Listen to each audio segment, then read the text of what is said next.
Developing this morning, a deadly takedown of one of the world's most wanted men. Mexico's military, with help from the United States, killed the drug lord known as El Mencho. His death igniting violence across Mexico, raising safety concerns for tourists. Here's ABC's Allison Cosick.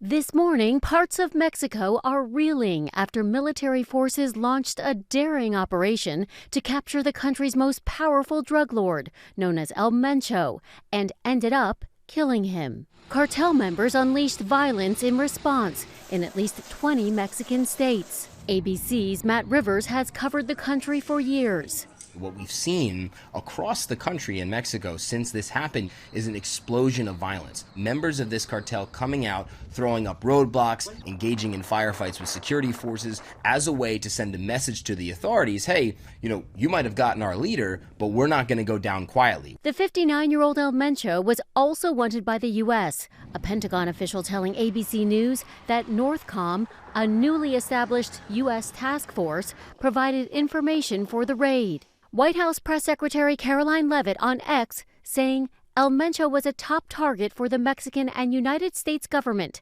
as one of the top traffickers of fentanyl into our homeland.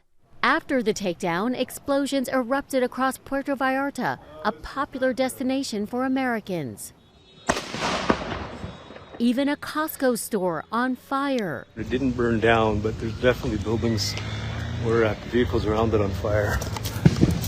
The violence forcing the Puerto Vallarta airport to suspend all flights, stranding many U.S. citizens trying to get home. We have not been able to find the flight back, even if we hear that the airport is secure and there's military people around the airport keeping it safe. Getting there and the hour drive to the airport is the concerning part. We don't know what we may find along the way. At the time of the raid, U.S. citizens in Puerto Vallarta were told to shelter in place until further notice. Mexico authorities say order is gradually being restored. Allison Cosick, ABC News, New York. And some travelers arrived in Houston on one of the last flights out of Guadalajara.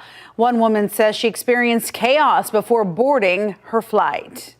Kept going, saw another car on fire. Like, okay, that's kind of weird. You saw the ground workers running around, going inside, like trying to hide, and then videos started popping up of like the airport people are running inside, and it happened to just be right in front of our gate. That's very scary. Now, Governor Greg Abbott is urging Texans to follow federal travel warnings. He says Texans traveling to Mexico should stay alert and keep in touch with the nearest U.S. embassy or consulate.